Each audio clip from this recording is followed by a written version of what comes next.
Buongiorno viaggiatori, rieccoci qua, siamo già usciti dalla strada principale che ci ha rovinato il finale di ieri, tra virgolette, perché 7 km davvero trafficati. Invece oggi ecco qua una bella sterratona lungo un canale che ci porterà verso sud, verso la pianura e Vercelli.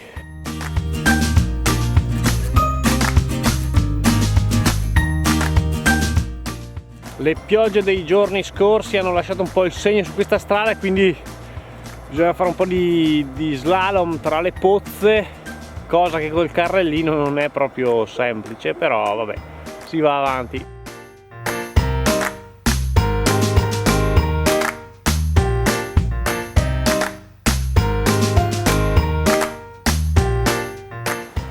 Qui c'è un pezzo con i sassi, abbiamo dovuto alzare le bici e scavalcarli. Adesso andiamo a superare il torrente che si butta nel Sesia.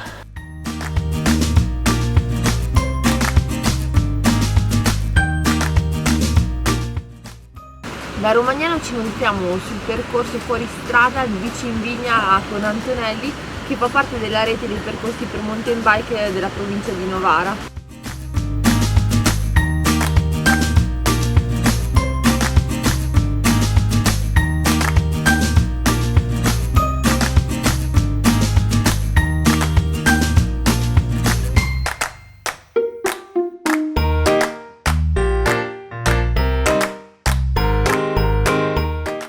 Allora, siamo lungo il Sesia e piano piano l'MLM siamo arrivati in pianura. Non me ne sono neanche accorto, ma intorno a me adesso, intorno a noi, sono sparite tutte le colline che abbiamo pedalato ieri e adesso è tutto veramente un deserto pianeggiante. Il tuo peggiore incubo, eh?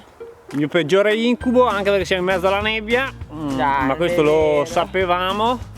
E adesso andiamo dritti più a sud possibile per raggiungere le colline della Monferrato e Roero e Langhi anche.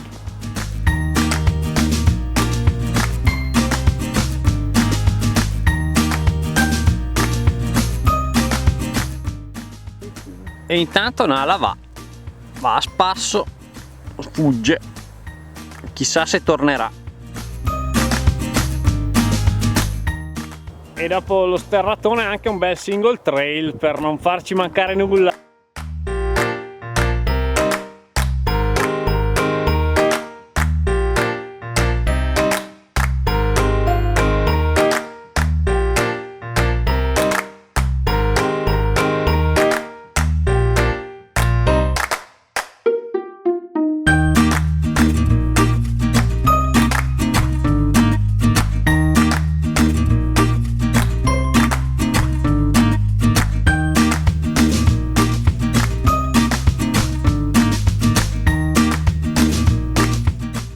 Pranzetto a bordo strada. Questa è una toma della Valsesia abbastanza stagionata, perché io preferisco i formaggi un po' stagionati, bella saporita. E dopo ho preso una pancetta nostrana e del banale crudo, vabbè.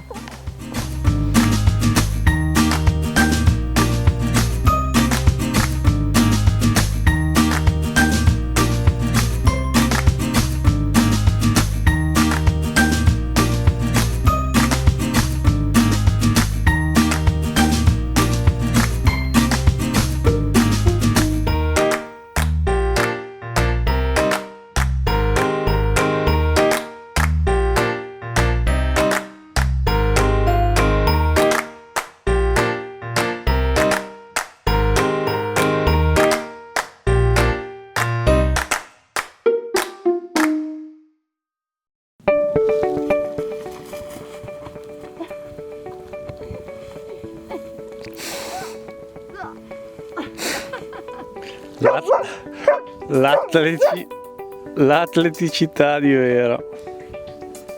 Adesso comincia a rotolare dove.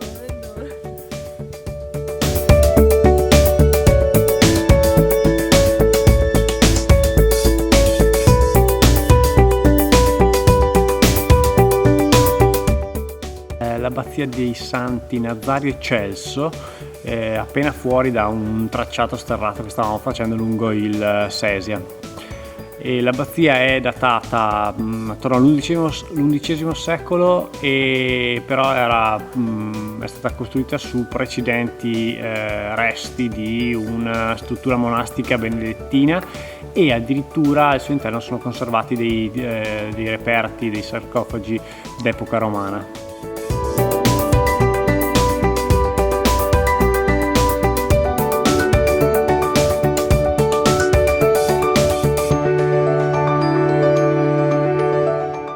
Ormai da ieri pomeriggio stiamo seguendo il fiume Sesia. Il fiume Sesia nasce dal ghiacciaio della Sesia sul Monte Rosa, quindi percorre 139 km come corso d'acqua. Qua siamo nel Parco Naturale delle Lame del Sesia. Per lame si intendono le depressioni dei vecchi corsi d'acqua ormai non più presenti. Quindi questo parco ha sicuramente il corso del Sesia e anche tanti vecchi tracciati, scavati, alvei scavati dai fiumi, dai rami del Sesia che ormai non ci sono più. E adesso si possono percorrere all'interno di questo parco dei percorsi in bicicletta o a piedi per scoprire la fauna e la flora. Purtroppo sono solo le 4:15, 4:20, però il tramonto è già all'orizzonte, è già andato, il sole è già andato oltre l'orizzonte, e quindi noi abbiamo già cercato un posto dove dormire. Abbiamo trovato qui alle porte di Vercelli un posto lungo il Sesia, un po' nascosto. Speriamo che questa sera non venga nessuno a disturbarci, anche perché è sabato sera.